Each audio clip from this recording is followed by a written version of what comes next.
In May 2025, in a conference room, a slide went up. Two images of the same patch of sky, one made by Hubble in 2007, one made by the James Webb Space Telescope.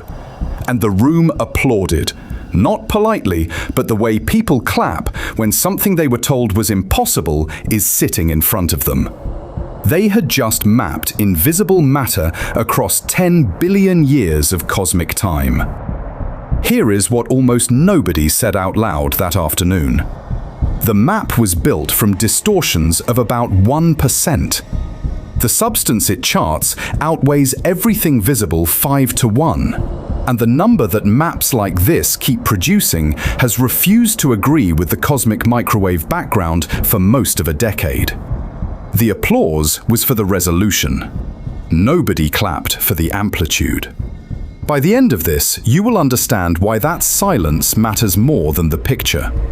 Before I take you into that map, do something for me. Tell me where you're watching from and what time it is where you are. I want to know who's in the room tonight.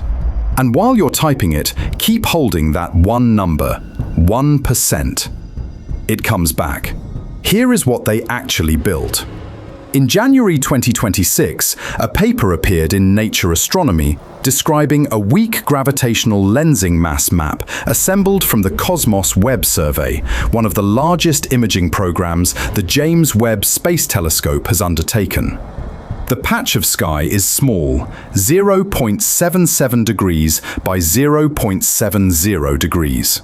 Call it half a square degree. That's it. That's the whole thing. Now let me translate that, because half a square degree means nothing to a human nervous system. Take the full moon, hold it at arm's length. Now line up 2.5 of them edge to edge. That is the entire territory of the most detailed map of invisible matter ever produced. Everything I am about to tell you about the structure of the universe was pulled out of a window that small. Inside it, something on the order of 800,000 galaxies. And here is where it stops being a photograph and becomes a measurement. The team measured the shapes of galaxies. Not the brightness, the shapes. 129 of them per square arc minute. A square arc minute is roughly 1/750th of the face of the full moon.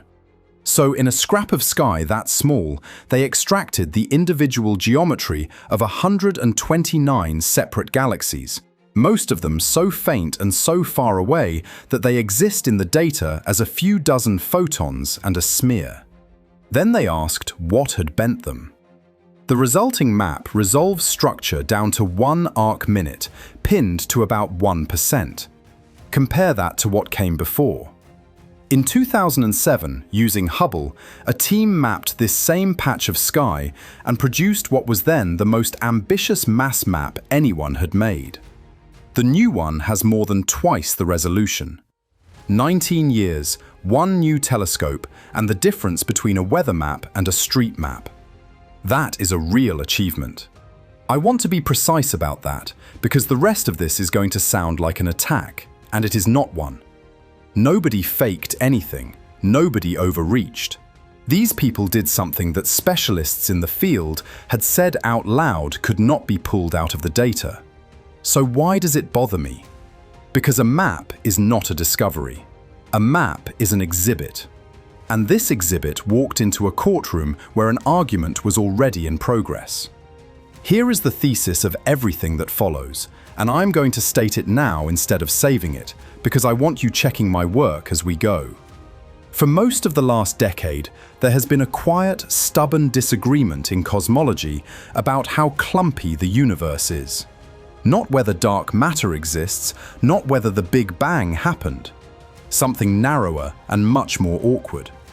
When you measure the lumpiness of matter by reading the ancient light of the cosmic microwave background and running the standard model forward, you get one answer. When you measure that same lumpiness directly in the late universe by watching how mass bends light, which is exactly what this map does, you tend to get a smaller answer. Slightly smaller. Consistently. Across independent surveys built by different teams on different continents with different instruments designed in part to check each other. For years, the field had a comfortable exit. The measurement is brutally hard, and the gap is probably a systematic error hiding somewhere in a pipeline. That was a reasonable position. It may still turn out to be the right one. But every exit has a price, and the price of that one is precision. As the instruments get sharper, the excuse gets narrower. And the map that went up on that screen is the sharpest version of this measurement that has ever existed. That is the story. Not Webb photographed dark matter. The story is what happens to an unresolved argument when you take away its ambiguity. One more thing before we go deeper. Sit with it because it reframes everything else. Ordinary matter, protons and neutrons, the periodic table, every atom that has ever been part of a living thing, accounts for roughly 1/6 of the matter in the universe. Dark matter outweighs it about 5 to 1. That blue haze draped across the image is not a feature of the cosmos. It is the cosmos. Stars and galaxies are the exception. They are phosphorescence on the surface of something we cannot see, cannot catch, and cannot name. You are made of the minority. And the map that finally showed us the majority in detail arrived carrying a number that does not fit. To understand why a better map makes this worse rather than better, you have to understand what the map is actually measuring. Because it is not measuring dark matter. Not directly, not even close. It is measuring a distortion. And the distortion is smaller than you think. Watch what happened in the week after that paper landed. Webb maps the invisible universe. Webb reveals the skeleton of the cosmos, the most detailed picture of dark matter ever taken. Every version of the story carried the same emotional payload. We looked, we saw, the picture is beautiful, science is working. None of that is false. Now read the paper. What the researchers actually claimed was narrow and careful. They presented a wide area, weak lensing mass map. They reported the galaxy density they achieved and the angular resolution they reached. They described what the map revealed about how visible and invisible matter sit together across filaments, clusters, and the empty regions between them. They said the resolution more than doubles what space-based mapping had managed before. Notice what is not in there. No claim that the standard model was confirmed. No claim that it was broken. No verdict at all. That is not evasion. That is how the work is supposed to sound. But it means the confident tone you absorbed from the coverage was added afterward, by people who were not the ones holding the data. And here is the part that should bother you slightly, because it is small and it tells you something. The coverage could not agree on how far back the map sees. Some outlets reported the map tracing structures out to roughly 5 billion light-years. Others described dark matter clumps from 10 or 11 billion years ago. Those are not the same statement, and they are not the same universe. The technical answer is that the map traces lensing structures out to a redshift of about 2, which is a look-back of roughly 10 billion years, into the era astronomers call cosmic noon, when the universe was manufacturing stars at a rate it has never matched since. The lensing mass sits along the line of sight. The light being bent comes from farther still. So which number is right depends on which object you are describing, and most of the coverage did not distinguish between them. I'm not raising this to sneer at science journalists. I am raising it because it is a small, verifiable demonstration of how a result travels. By the time a measurement reaches you, it has passed through a chain of people, each of whom simplified it slightly in the direction of a cleaner sentence. Every step was reasonable. The compounding is not. Now, hold that thought and go back to the researchers' own language, because they left a door open that the headlines walked straight past. In their own commentary on the work, the team described the map as a foundation. Not a conclusion, a foundation.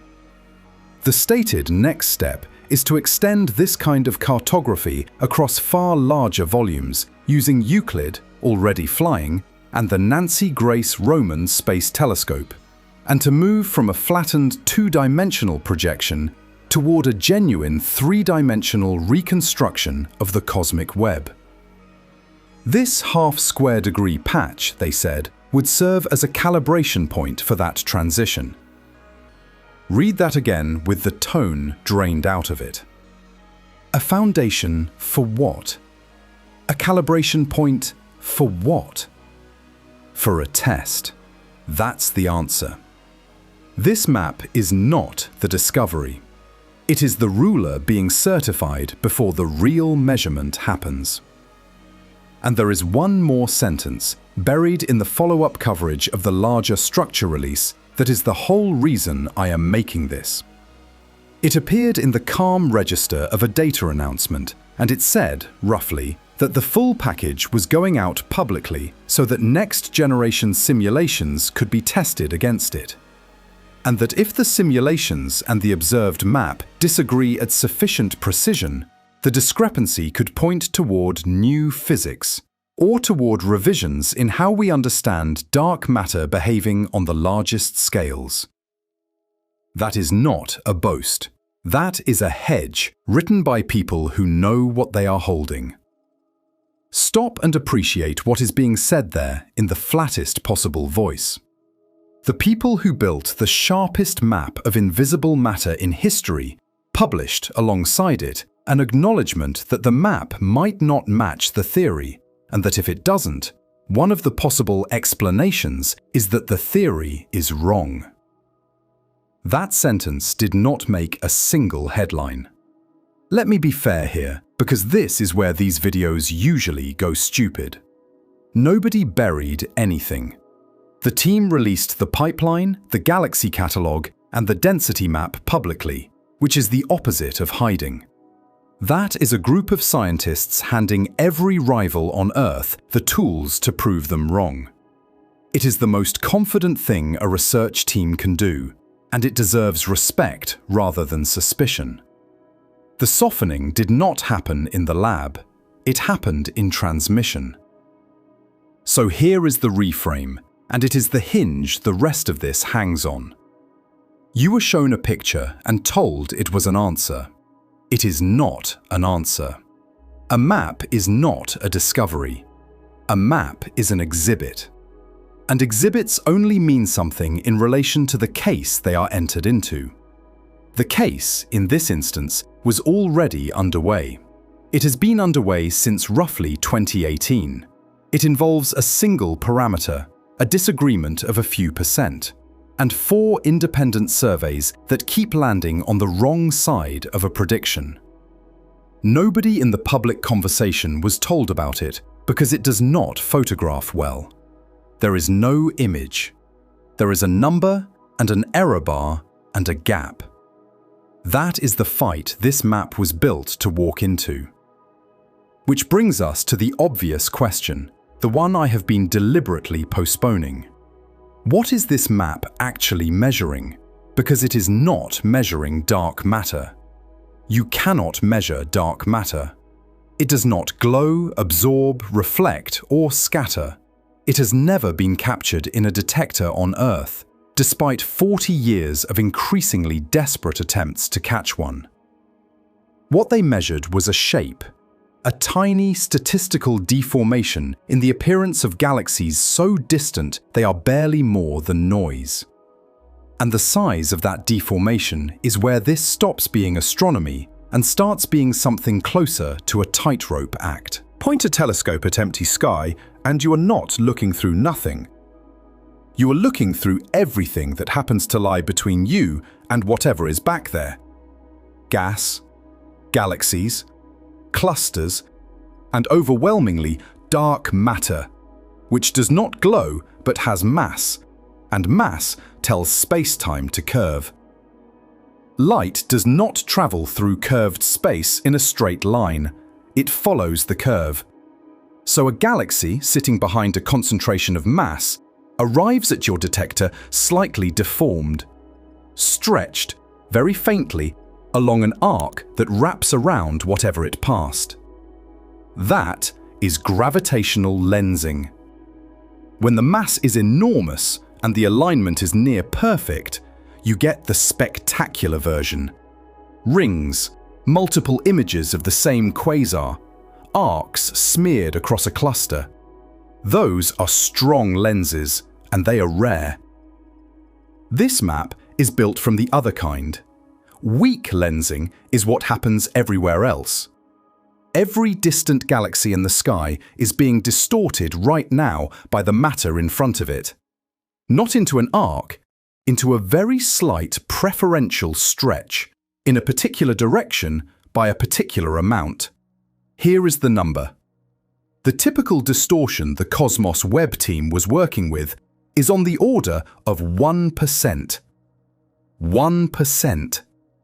Take an image of a galaxy and squash it by 100th of its width. Now let me make that physical, because this is the moment the whole enterprise should start to feel unreasonable. Galaxies are not circles. They are ellipses, spirals, wrecks, mergers, edge-on disks, things that got hit by something and never recovered.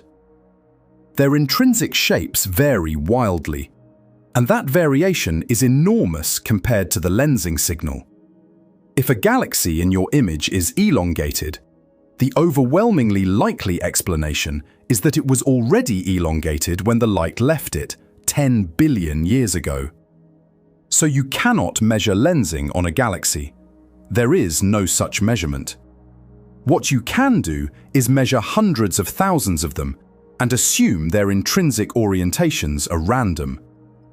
Random shapes point every direction with equal probability, so they average to nothing. Whatever is left over, whatever faint alignment survives after the randomness cancels, is the fingerprint of the mass in between. The signal is not in the galaxies. The signal is in the residue. Now think about what that means for the instrument. Your telescope has optics. Optics have imperfections. Every telescope smears every point of light into a small blob. And that blob has a shape. And that shape varies across the detector.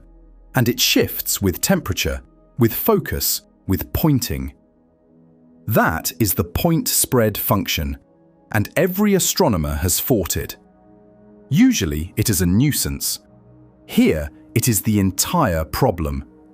Because the distortion introduced by your own mirror is roughly the same size as the cosmic signal you are trying to extract, sometimes larger. Let that sit for a second. The instrument's flaws and the structure of the universe show up in the data at comparable magnitude. Both are stretching your galaxies by around 1%. One is telescope. One is 10 billion years of gravity. And you have to separate them in every image, at every position on the detector, at every observation epoch, well enough that what remains is not your own hardware breathing. There is a quote in the reporting on this work from someone involved that says people had told them there was absolutely no way you could measure a 1% distortion. They were not being dramatic. They were describing the arithmetic. And the Cosmos Webb team did it anyway, by brute density and by cross-checking. They measured galaxy shapes independently in two separate infrared filters, F115W and F150W, so that each shape estimate has a partner to be tested against. 129 measured galaxies per square arc minute. 800,000 galaxies in the field. Statistics is the only lever they had, and they pulled it as hard as it goes. What comes out is the resolution figure. 1 arc minute, pinned to about 1%, more than double what Hubble managed on the same sky in 2007. Here is what that improvement buys you, in terms you can picture. The old map showed you continents, broad concentrations of mass, the biggest clusters. The general sense that matter is not spread evenly. Useful. Coarse. The new map shows you roads, filaments threading between clusters, sharper peaks, and critically, the voids, the underdense regions, the vast emptinesses that make up most of the universe by volume, resolved well enough to have shape. That is a genuine leap. It is the difference between knowing a city exists and being able to navigate it. So let me be clear about the thing I am not saying. I am not saying the measurement is fake or shaky, or that these people fooled themselves. The opposite. This is one of the most technically disciplined measurements in observational astronomy, and the team's response to their own success was to release the pipeline so that anyone can attack it. But understanding how it works changes what you can reasonably expect from it. And here is where the explanation stops being reassuring. Everything I just described gets you a map of projected mass, where the stuff is, how lumpy the sky is along each line of sight. Cosmology does not actually want a picture. Cosmology wants a number. It wants to convert that lumpiness into a measurement of how strongly structure has grown since the beginning, so it can be compared against what the standard model predicts. And that conversion is not clean. Because the amount of lensing you see depends on two things braided together: how clumpy matter is and how much matter there is in total. Weak lensing cannot separate them. It measures a blend. That blend has a name. It has a symbol. And for 8 years, it has been landing on the wrong side of the prediction, over and over, in survey after survey, and nobody has been able to make it stop. That number is the reason we are here. The number is called S8. It looks like an accountant's parameter, and it has quietly become the most awkward object in observational cosmology. Formally, it is sigma 8 multiplied by the square root of the matter density divided by 0.3, which tells you nothing.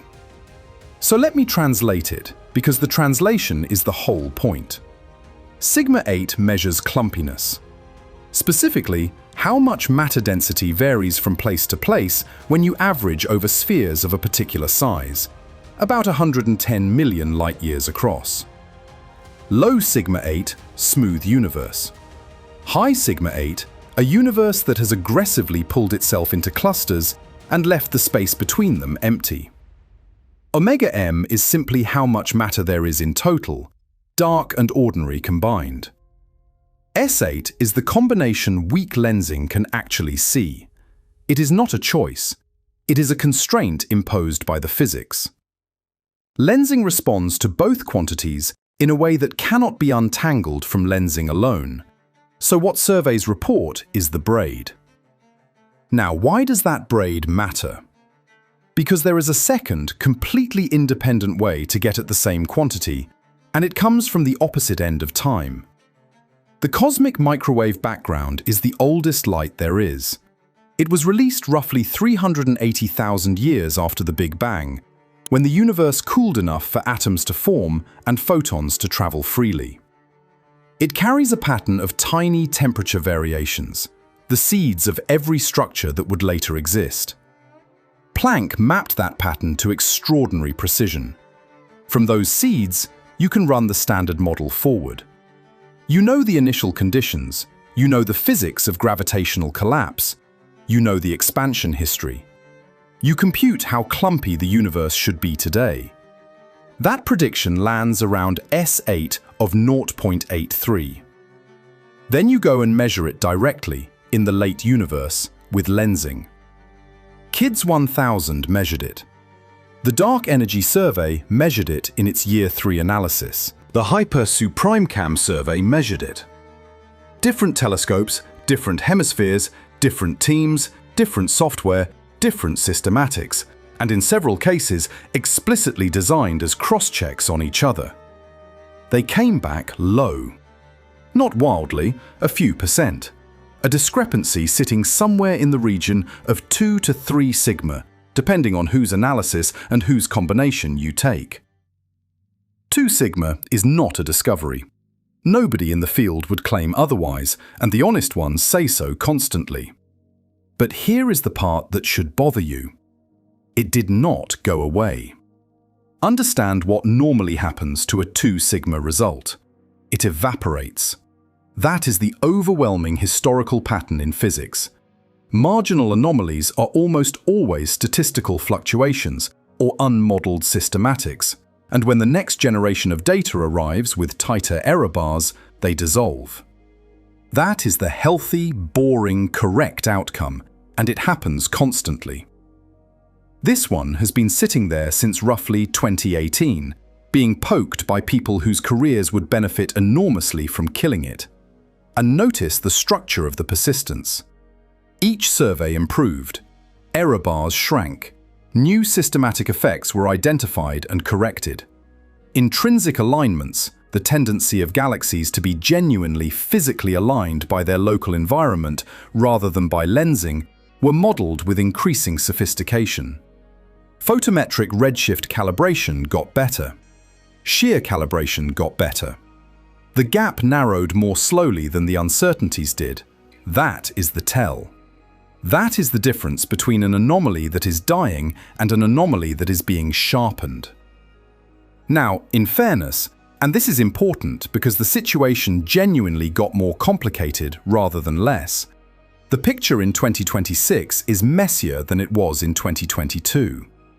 A review compiling measurements across the period found what it described as a striking bifurcation. The Dark Energy Survey Year 6 results did not sit neatly with the earlier consensus. Some combined analyses, incorporating maturing ground-based CMB measurements that now rival Planck in precision, have pushed central values higher rather than lower. So the clean story of all lensing surveys say low, all CMB says high, is no longer quite the clean story.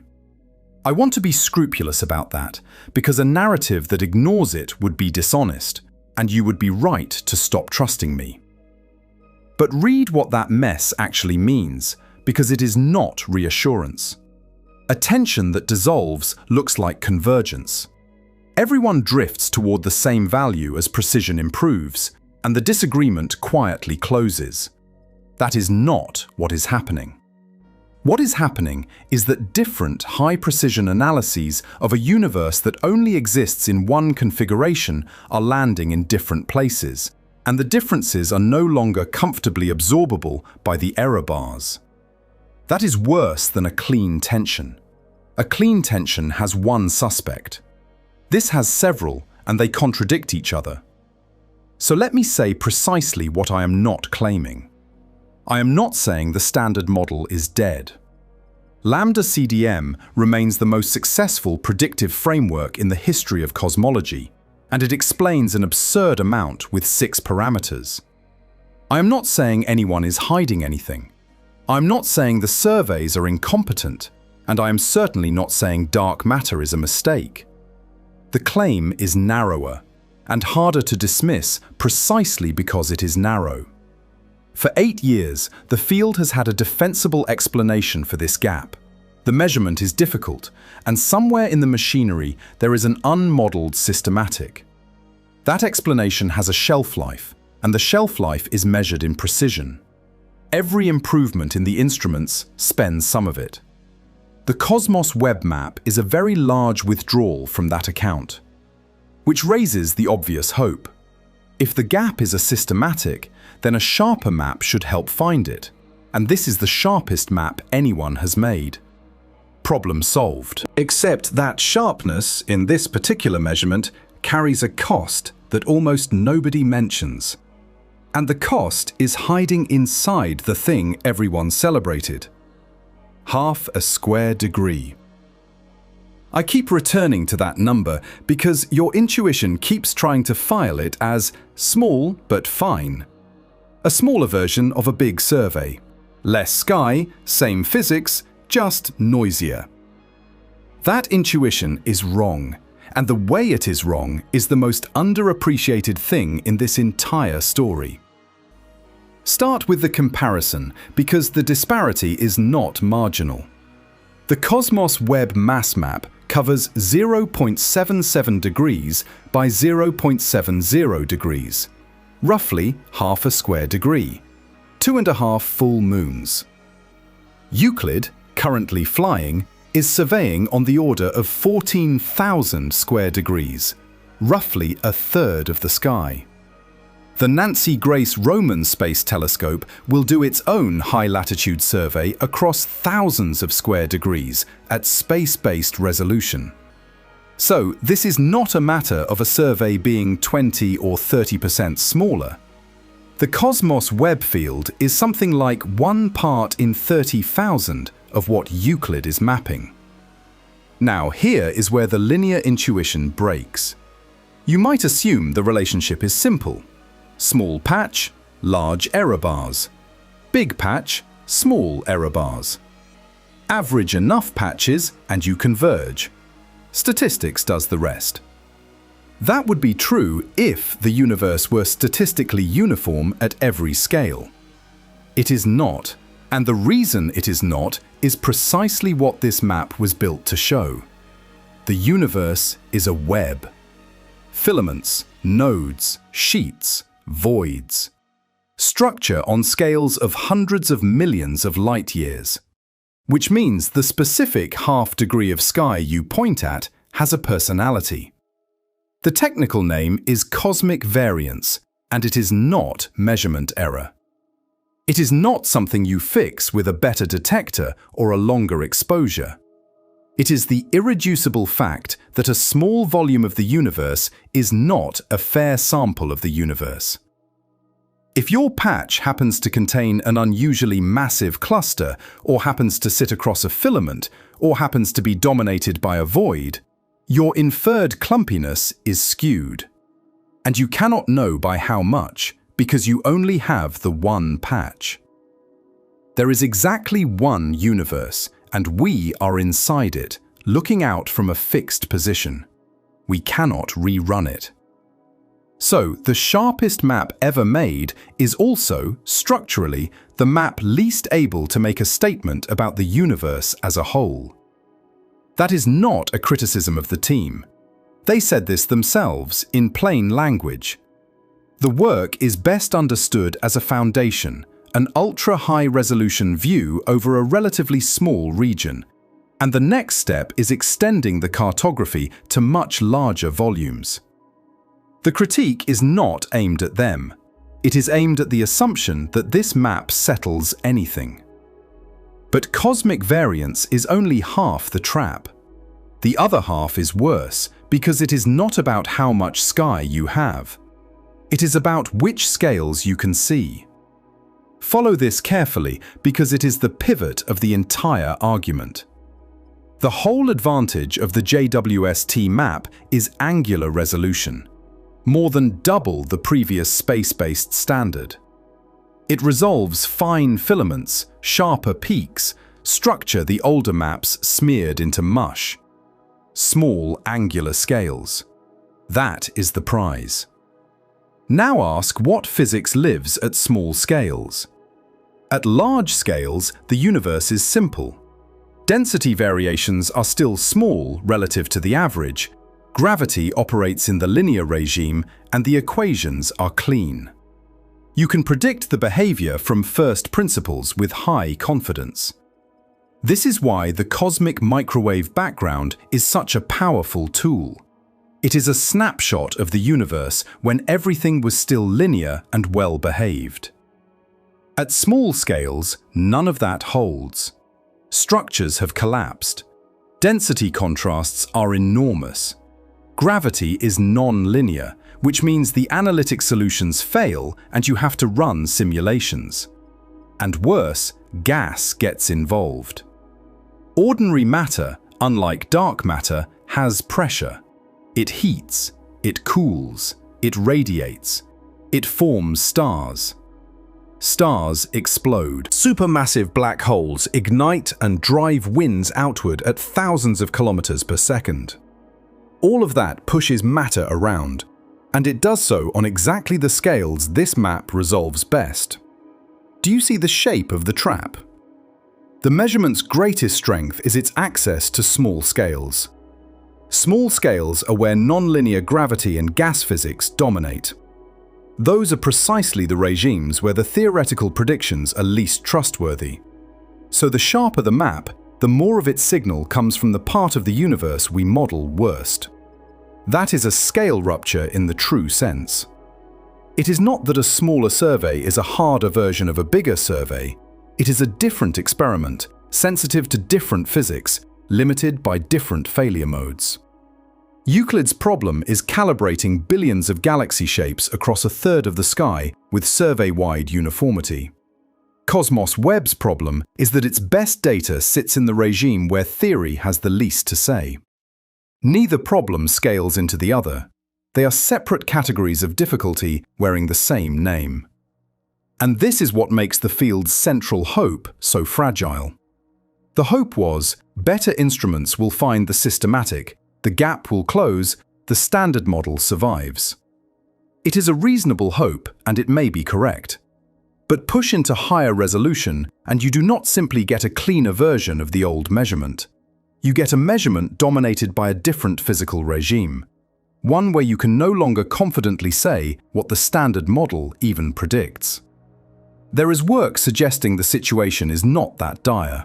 One analysis stripped out the nonlinear scales entirely, using a transform designed to isolate the clean regime, and found that the result did not shift dramatically, which argues that astrophysical feedback is not the dominant driver of the anomaly at current sensitivity.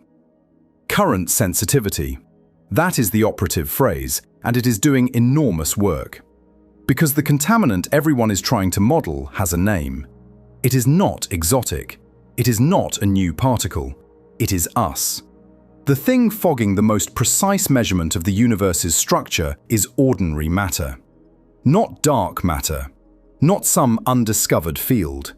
Gas. Hydrogen and helium, the same material that became stars, planets, oceans, and every atom in your body. I want you to hold that properly because it is the strangest inversion in this entire story. The universe is 5-to-1 dark. Ordinary matter is roughly a sixth of the total, a rounding error draped over the real structure. And that rounding error is the single largest obstacle to reading the structure correctly. Here is the mechanism. Dark matter is simple. That is its great virtue as a subject. It interacts through gravity and, as far as anyone can measure, nothing else. It does not collide with itself, does not heat, does not radiate, does not clump into stars. It falls. That is the entire behavioral repertoire. You can simulate it on a computer with reasonable confidence because the physics is one force and no chemistry. Ordinary matter does everything else. It collides, it heats up. It radiates energy away and cools, which lets it collapse further than dark matter can, sinking into the centers of dark matter halos. It forms stars. And then those stars die. A massive star ending its life releases on the order of 10 to the 44 joules. Let me translate that, because it is a number that means nothing until you anchor it. That is roughly the energy the Sun will emit across its entire 10 billion year lifetime, released in a matter of seconds. That energy does not stay put. It drives shock waves into the surrounding gas and pushes it outward. Out of the galaxy in some cases, dispersing it back into the space between. And then there is the larger engine. At the center of essentially every massive galaxy sits a supermassive black hole. When it is actively feeding, it becomes an active galactic nucleus, and it can drive outflows at thousands of kilometers per second, dumping energy into the surrounding medium on scales far larger than the black hole itself. A single AGN episode can evacuate gas from a region hundreds of thousands of light-years across. Astronomers call all of this feedback. It is a bland word for a violent process. Now, why does it matter for a mass map? Because feedback moves matter. It takes gas that would otherwise have settled into the dense centers of structures and blows it outward into the surrounding regions. It smooths things. It reduces the contrast between the dense places and the empty places. which is to say, it suppresses clustering. And it does so on scales of a few million to tens of millions of light-years, exactly the scales that a high-resolution lensing map is most sensitive to. Now put the two facts together. The S8 anomaly is a measurement of the universe appearing slightly less clumpy than predicted. Baryonic feedback makes the universe genuinely physically less clumpy on small scales, by an amount that depends on assumptions about star formation and black hole energetics that nobody can compute from first principles. The signature of the anomaly and the signature of the contaminant are the same shape. This is why the tension has survived 8 years, not because anyone is being sloppy, because there is a real physical effect operating in the same direction at the same scales with an amplitude nobody can independently pin down. Different simulation suites, run by serious groups, disagree about how strong feedback is. They disagree by amounts comparable to the entire anomaly. Here is what that means, stated as plainly as I can. Whether cosmology currently has a crisis depends, in substantial part, on how well we understand exploding stars and feeding black holes. Sit with that. The question of whether the model describing 95% of the universe is correct is entangled with our ability to model the messy, thermodynamic, chemically complicated behavior of the 5% we are made of. And now the humanization, because this is where the abstraction should stop feeling abstract. Those baryons are not a nuisance variable. They are the entire visible universe.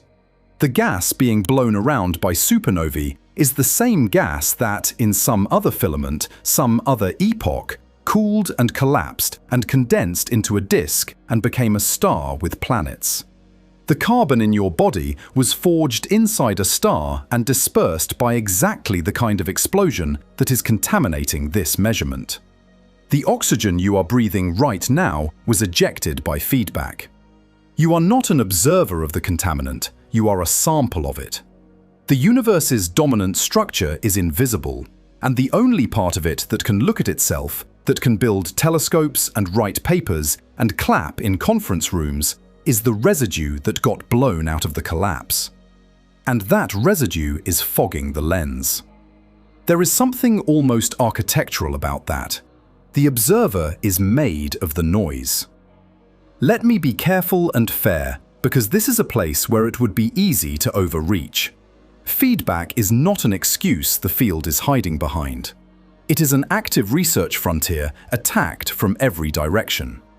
There are direct observational probes of hot gas around galaxies through the Sunyaev-Zeldovich effect. There are X-ray measurements of cluster gas. There is the effort I mentioned to isolate the clean linear scales and check whether the answer moves. The field is not ignoring this. The field is working on it, hard. And the honest position is that feedback might explain part of the anomaly, might explain all of it, or might explain none of it. That range is real, and I am not going to collapse it for dramatic effect.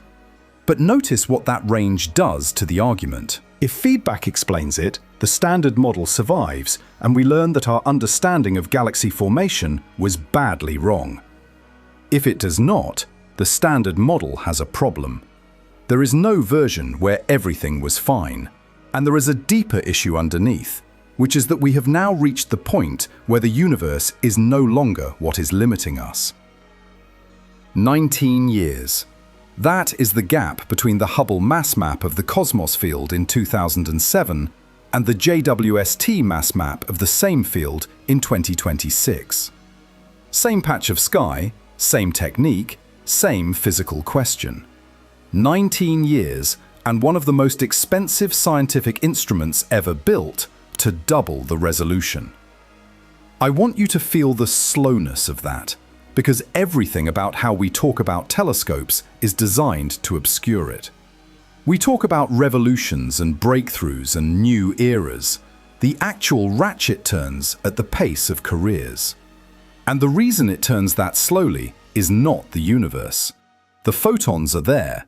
They have been arriving continuously for 10 billion years, and they will keep arriving whether or not anyone is collecting them. The universe is not withholding anything. The bottleneck has migrated. It now sits entirely inside the machinery of measurement. Let me lay out what that machinery actually consists of, because the public image of astronomy is a telescope pointed at the sky, and the reality is a software stack that would be recognizable to anyone who has worked on high-stakes engineering. First, the point spread function. I mentioned it earlier. Your instrument smears every point of light into a blob with a shape, and that shape varies across the detector, with temperature, with focus, with pointing history. To extract a 1% cosmic distortion, you must characterize your own instrument's distortion to better than a fraction of a percent at every position, at every epoch. There are entire research programs devoted to nothing but modeling the JWST point spread function. Second, shape measurement. Given a smeared image of a faint galaxy that is a few dozen pixels across and barely above the noise floor, extract its true shape. Not its apparent shape, its true one, after deconvolving the instrument in the presence of noise that is comparable to the signal. Different algorithms give different answers. Which one is right is itself a research question. Third, redshift calibration. Lensing depends on the geometry, how far the light traveled, how far the mass is, the ratio of those distances. For 800,000 faint galaxies, you cannot take spectra.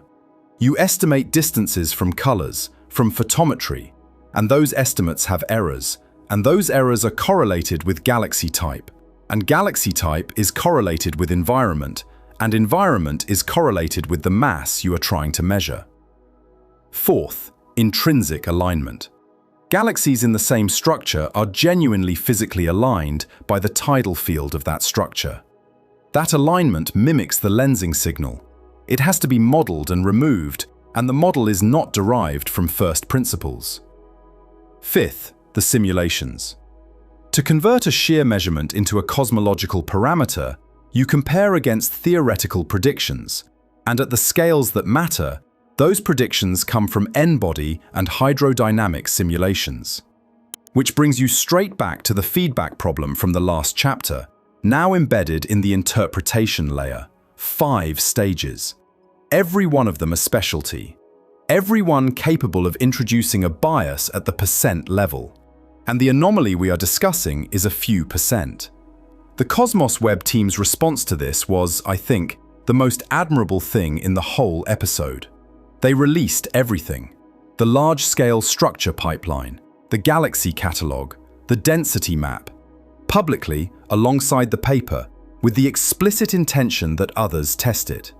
They measured shapes independently in 2 filters, F115W and F150W, so that each estimate has an internal cross-check. That is what scientific confidence looks like from the inside. Not a press conference, a data release. Now let me use history the way it should be used here, as evidence rather than decoration. Anomalies at this significance level have 2 possible fates, and both have precedents. The first fate, dissolution. This is by far the more common outcome. A discrepancy appears, persists for years, generates theoretical excitement, and then a better measurement, or a discovered systematic, makes it vanish. The graveyard is full of these. Faster-than-light neutrinos turned out to be a loose fiber optic cable. Countless marginal particle physics excesses have evaporated with more data. Anyone betting on dissolution is betting with the historical base rate, and they are usually right. The second fate. The anomaly is real, and it takes decades to force acceptance, because it looks exactly like a systematic for most of its life. The accelerating expansion of the universe was in this category. Dark matter itself spent decades as a rotation curve discrepancy that many suspected was a modeling error. The uncomfortable truth is that from the inside, at 2 to 3 sigma, the 2 fates are indistinguishable. There is no diagnostic. You only learn which one you were in afterward. Which brings us to the strange position the field now occupies. Euclid is flying. Roman is coming. Both will deliver statistical precision that makes the current error bars look enormous. The measurement uncertainty will collapse, but the interpretation uncertainty will not. Because the interpretation uncertainty is not a function of how many galaxies you measure. It is a function of how well you understand feedback, alignments, and the nonlinear regime. Those are theory problems and simulation problems, and they improve on a different clock, driven by computing capacity and physical insight rather than by aperture. So here is the situation the field is walking into, and I want to state it as the verdict it is. Within a few years, we will have data so precise that the error bars can no longer absorb the disagreement, and the modeling will not have caught up. At that point, the excuse runs out. Not because anyone chose to abandon it, but because the statistics will make it untenable. You cannot attribute a 15 sigma discrepancy to a plausible systematic. You have to either identify the systematic specifically or accept that the model is incomplete. That is a deadline. It was set by launch schedules and nobody voted on it. Which raises a question I have been avoiding. If the people closest to this understand it perfectly well, why did nothing in the coverage you saw sound remotely like what I have just described? Nobody lied to you. I want to establish that before I take this apart, because the easy version of this chapter is a conspiracy, and the conspiracy is not there. There is no committee, no suppression, no press officer deciding the public cannot handle a parameter discrepancy. What exists is something more durable and in some ways harder to argue with. Start with the language itself. Read enough papers and abstracts in this field, and you begin to notice a vocabulary that is doing very specific work.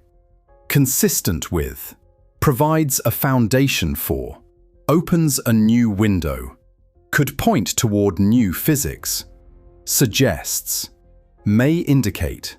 Further work is needed. Every one of those is honest. Every one is also structurally engineered to survive being wrong. Take the sentence I quoted earlier, the one accompanying the larger structure release, that if the simulations and the observed map disagree at sufficient precision, the discrepancy could point toward new physics, or toward revisions in our understanding of how dark matter behaves on the largest scales. Read it as a claim and it says almost nothing. Read it as a hedge and it says everything. It covers the case where nothing is wrong. It covers the case where the theory breaks. It covers the case where dark matter itself turns out to behave unexpectedly. It cannot be falsified by any outcome, which is exactly what it was written to achieve. That is not deceit. That is professional self-protection in a field where being wrong in public is career damaging, and being cautious in public costs nothing. But here is the consequence. A sentence that survives every outcome carries no urgency into the world. It is transparent to attention. Journalists read past it because it has no edge. And what remains, the part with an edge, is the picture. So the picture becomes the story. Now the incentives, and I will be specific rather than cynical.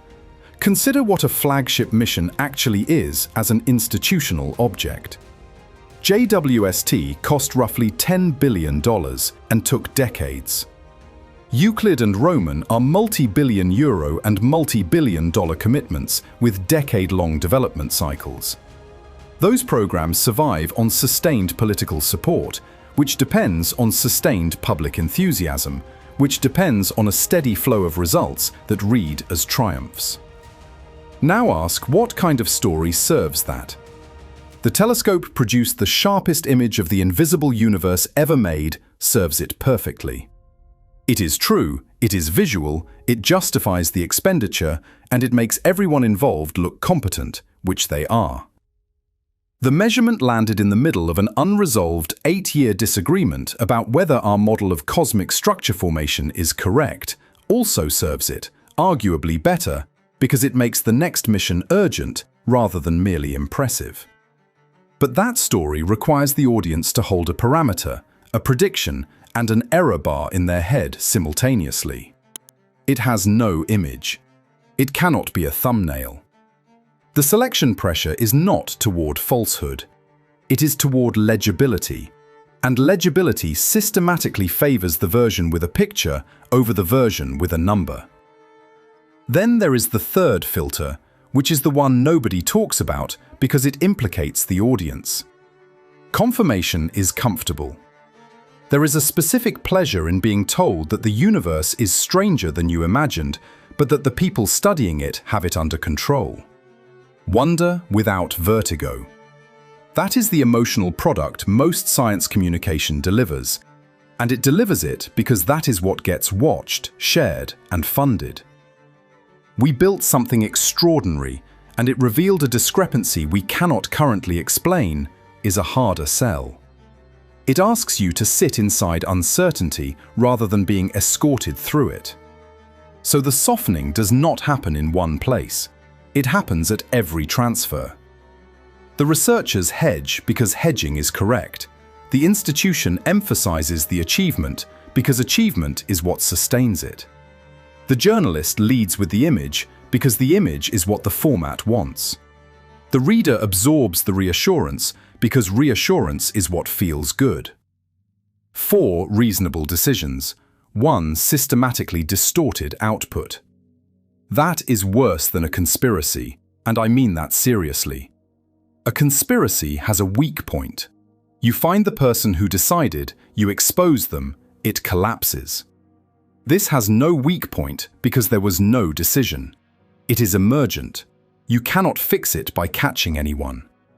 Let me draw the fairness line hard here, because this is where these arguments usually curdle into something ugly. Caution is not corruption. The hedged language exists because in the past people did not hedge and were spectacularly wrong, and the field learned.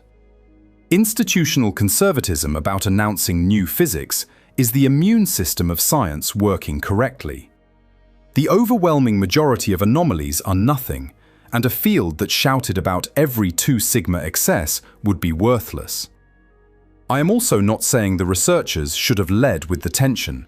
It genuinely is not what their paper measured. They built a map. They said so. They released the data so others could test the implications. That is exactly right. The critique is not that anyone behaved badly. It is that the aggregate output of everyone behaving correctly is a public that believes a settled question is settled when the people closest to it are, quietly, not sure. And that gap has a shelf life. Because the calm version is not calm on its own merits, it is calm because the uncertainties are currently wide enough to absorb the disagreement. That is the only thing holding it together.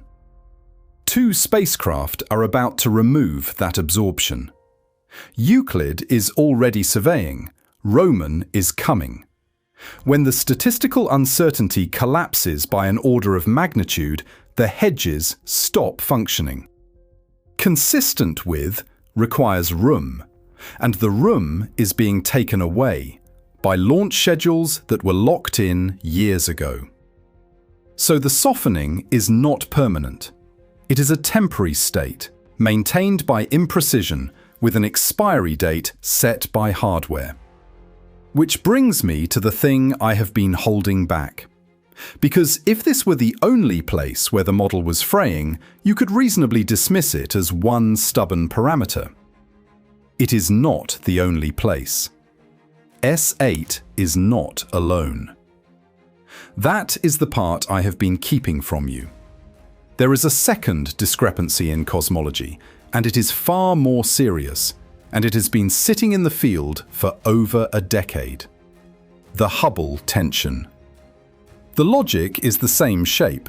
Take the cosmic microwave background, run the standard model forward, and compute how fast the universe should be expanding today.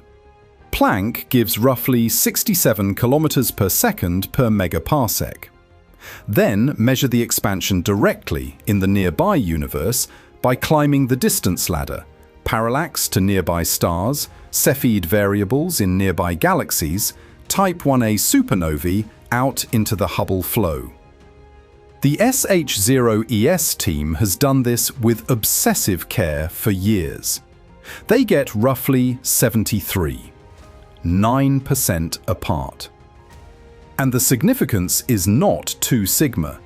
It is around 5 sigma, sometimes quoted higher. 5 sigma is the conventional threshold for discovery in physics. If this were a new particle, it would have been announced. For years, the assumption was that the distance ladder had a problem. Cepheids are crowded in dense fields. Calibration is delicate. Something in the chain was off. Then JWST looked. Its infrared resolution allowed the Cepheid measurements to be checked in a way that had not been possible, resolving the crowding concern that was the leading suspect. The discrepancy did not go away. Now add the third. In 2024 and 2025, the Dark Energy Spectroscopic Instrument released baryon acoustic oscillation measurements from the largest three-dimensional map of the universe ever constructed. DESI measures the expansion history using a fixed physical scale imprinted in the early universe as a ruler. The results, combined with supernovae and CMB data, showed a preference for dark energy that changes with time rather than being a constant.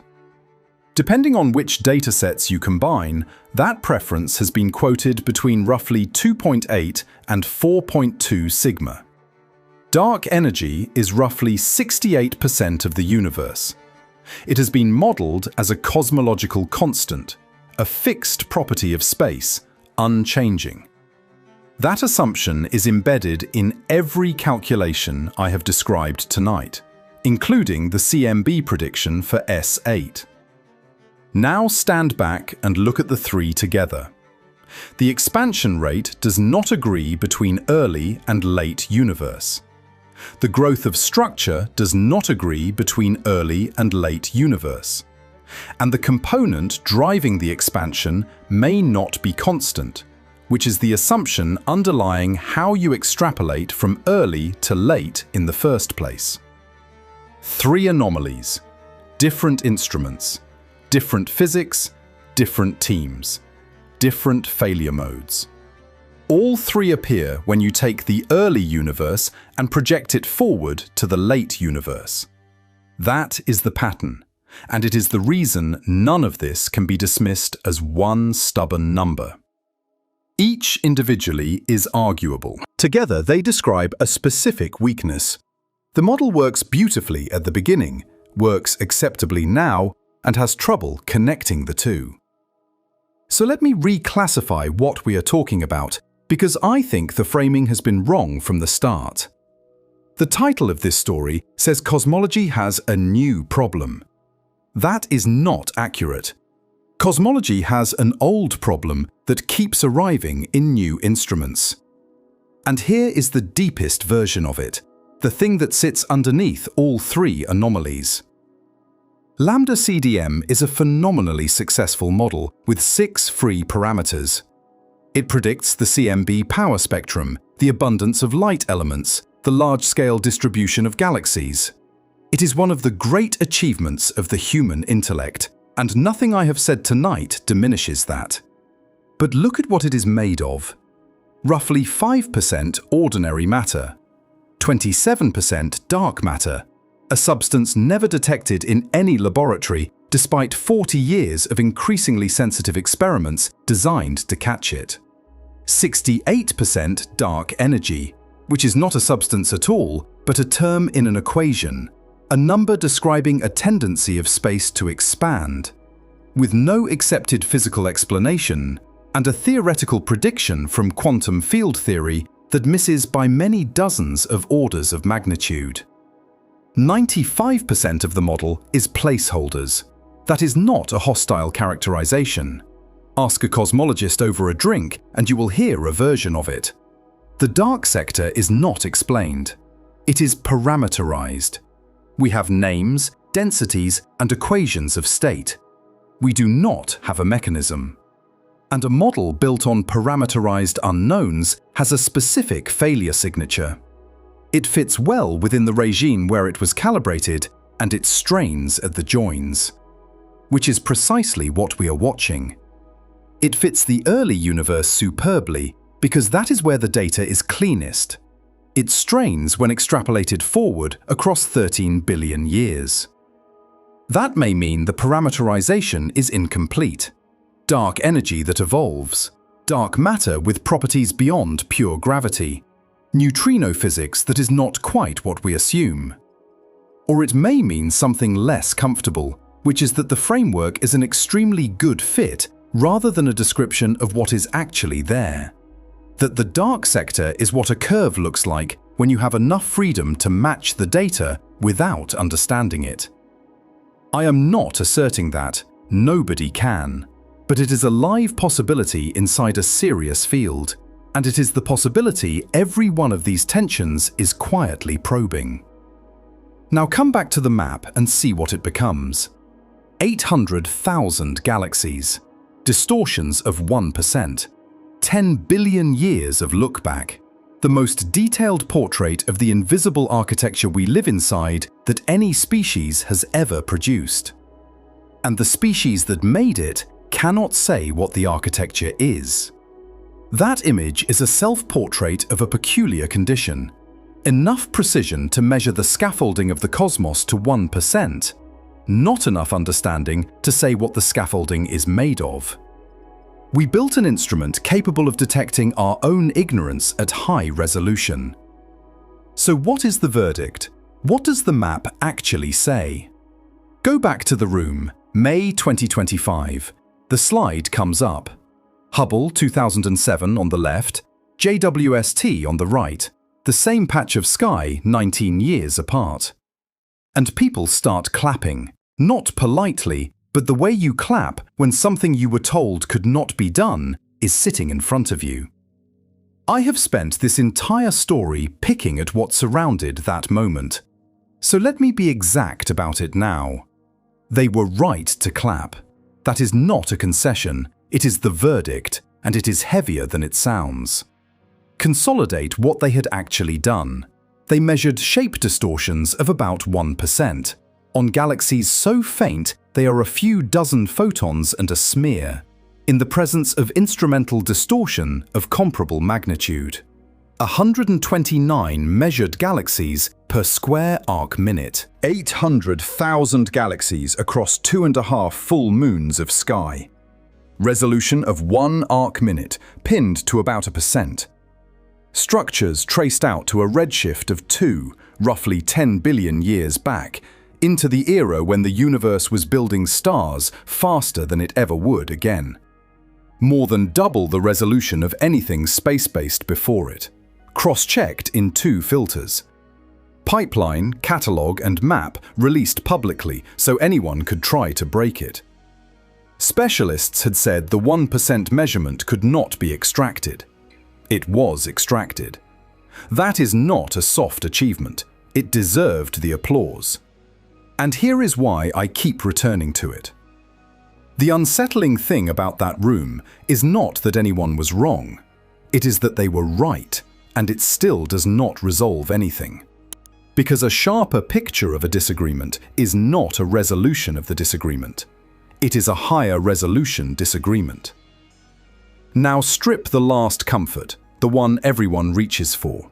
The reassurance goes, this will sort itself out. More data is coming. Euclid is flying. Roman is coming. The error bars will shrink, and either the anomaly dies or it becomes a discovery. Either way, science works. That is half true, and the half that is false is the important one. More data will collapse the statistical uncertainty. It will not collapse the interpretive uncertainty. Because what limits us now is not how many galaxies we have measured, it is how well we can model feedback from exploding stars and feeding black holes. How well we handle intrinsic alignments. How well we predict the non-linear regime where the sharpest data lives. Those are theory and simulation problems. They improve on a different clock, and it is a slower one, which produces the actual situation, and it is not comfortable. Within a few years, we will have measurements too precise for the disagreement to hide inside the error bars, and we will not have the modeling to say confidently what the disagreement means. That is not a cliffhanger I invented.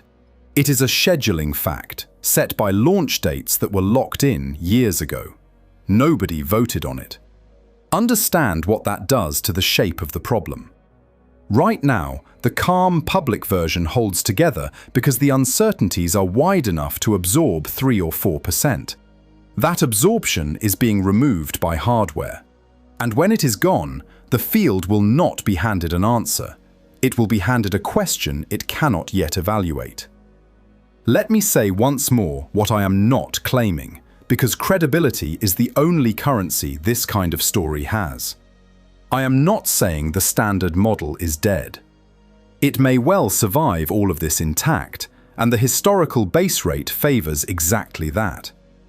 I am not saying anyone deceived you. I am not saying dark matter is a mistake, or that the telescope was a waste, or that the researchers overreached.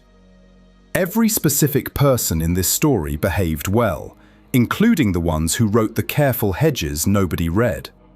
What I am saying is narrower. You were shown a picture and told it was an answer. It is an exhibit entered into a case that is not closed. And the case involves 3 separate places where the model of 95% of the universe strains at the same joint. And now the hope, which I have deliberately withheld until the warning had landed, because hope offered early is just anesthesia. This is what a working science looks like from inside, not consensus, friction. A field that has spent 8 years failing to kill its own anomaly, releasing its pipelines so rivals can attack them, publishing hedges that concede in advance that the theory might be wrong. That is not dysfunction. That is the immune system operating. An anomaly that refuses to be flattered away is the most valuable object cosmology owns. Every real advance in physics began as a small discrepancy that somebody declined to explain away. The precession of Mercury was a rounding error until it was general relativity. Rotation curves were a modeling problem until they were dark matter. Most such discrepancies turn out to be nothing. But nothing has ever turned out to be something without first spending years looking exactly like this. So here is where I leave you. That blue haze across the image is not decoration. It is the majority of the matter in the universe, and you live inside it. And it has been holding your galaxy together for the entire history of life on Earth, without ever once revealing what it is. You are made of the exception, the luminous residue. The part that got blown out of the collapse and cooled and became something that could look back. And when that residue finally built an instrument sharp enough to chart the architecture it lives in, the architecture did not quite match the blueprint. The sharpest picture ever taken of the universe's skeleton is not evidence that we understand it. It is evidence that we have finally built something precise enough to notice that we don't.